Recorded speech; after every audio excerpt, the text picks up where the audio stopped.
Hello everybody.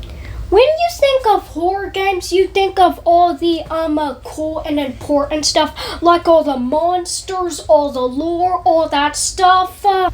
And usually you play as a specific person in first-person horror games. For example, in FNAF, you mainly play as Michael Afton.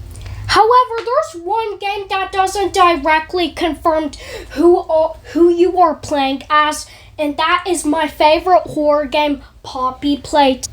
And so I looked it up and found this video called Who Do We Play As in Poppy Playtime.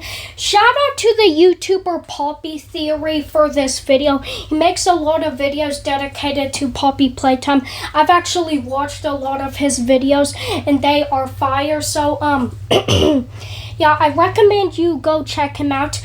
But we are going to see some of this video and action. Who are we in Poppy Playtime? In Chapter 1, we are sent a note stating that the staff of Playtime Co. are still within the confines of the factory. And without a second thought, we as the player decide to go back and solve the mystery of what happened. There's a reason why this letter was sent to us in the first place. But figuring out said reason is a bit tricky. There's a lot of characters in Poppy Playtime who have mysterious origins. But one that doesn't get talked about much is the player in the game.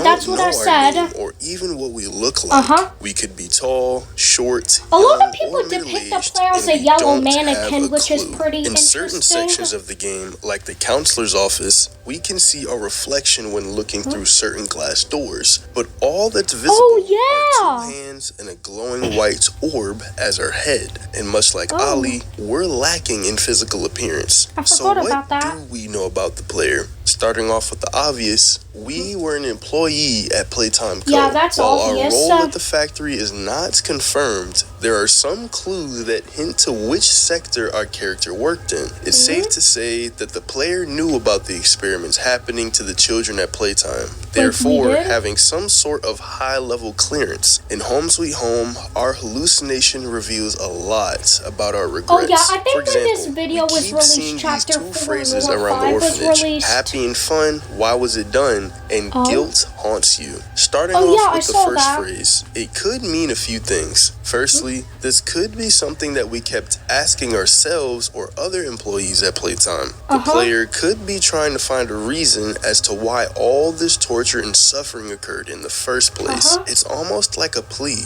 How could we do something so terrible in the name of happiness and childhood? The next thing this phrase could mean is that the player is imagining what the tortured souls would be asking us after being experimented on. It could represent the constant cries of children playing over and over again in our head. Similar to the radios in Home Sweet Home, it's like a never-ending record that remains imprinted in our mind, serving as a constant reminder and punishment that we as the player will probably never be forgiven for what we've done. The second phrase, guilt haunts you, is a bit more self-explanatory. Apparently, we did something really bad and we couldn't live with ourselves for it. So returning back to the factory was a chance to redeem ourselves, making up for what we've done and doing something good in the process. As I go throughout this series, I see a lot of connections of Poppy Playtime and FNAF. That's impossible. This phrase can also be seen through glass at the end of one of the hallways. It's in a room that has a computer, and it's been theorized that this is our office that we used to work in. But notice how we can't go into the room. We can only observe it from afar. There are most likely really bad memories associated with that office, and it could symbolize that no matter what, we can't change what happened in our past. We can only look back and remain haunted by the terrible atrocities that occurred. I've had something like that happen to me before. As we constantly keep seeing messages indicating that we are unwanted. For example, Dog Day's cardboard cutout says that we can't be here, and we can't stay. Never mind. You can't be here. You can't stay. So we definitely had a job that was closely linked to the experiments and suffering of the children. Another piece of evidence to back this up is after we get ambushed by Catnap in the counselor's office. We then go through a hallucination in which we are seen amongst the children at Home Sweet Home, the school, the playhouse, and the counselor's office. So we can assume that we worked in close proximity with the orphans. From we episode understood 7 where how they Jax played was with in each a other, learned new hallucination. information, and lived as children. But what was our job specifically? Many have already theorized that the player is actually head of production. Wait, in what? Chapter 2, we're able to see the higher-up tunnels, which were slides that had the names of important employees, like Elliot Ludwig and Leith Pierre. However, the 5th slide has decaying letters that are hard to see, so it's speculated that this has our name on it, since it's connected to the production room right above the tunnels. Usually, the head of production is someone who is in charge of controlling and planning all processes that have to do with manufacturing. So if we're the head of production, we could have been involved in the toy development process, and it wouldn't be a stretch to assume that this role overlapped with the Bigger Bodies initiative. Plus, we seem pretty handy with the grab pack, so it makes sense if we were in the production world, as we may have even been involved in establishing the product. The only thing that contradicts this theory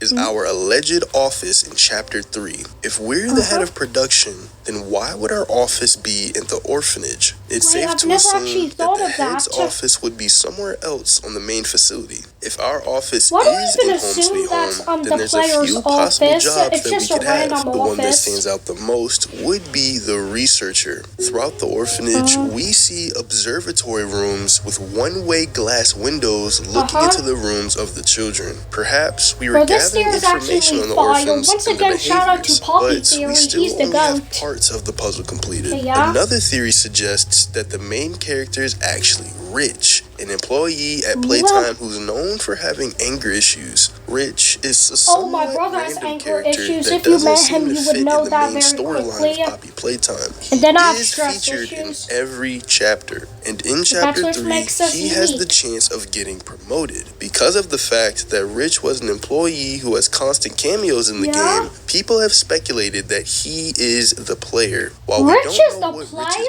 actual role in the company was, we do know that he worked in shipping, as stated in Chapter 3. But Rich doesn't have much intel as the main character. In that VHS tape, when speaking to his superior, he says this. I mean, don't you think these kids deserve some real sunlight instead of floodlights and painted skies? Hell, we're not even allowed to talk to these kids. Rich doesn't know or understand Rich is that person that complains, these stupid boxes, because we can't afford all the hooky toys. Yeah, he said that in Chapter 1 in one of the tapes. Evidence to support that he worked with. Okay, I think I'm getting off guard. So while it's not directly confirmed who we are, we can still theorize. Let me know what you think down below.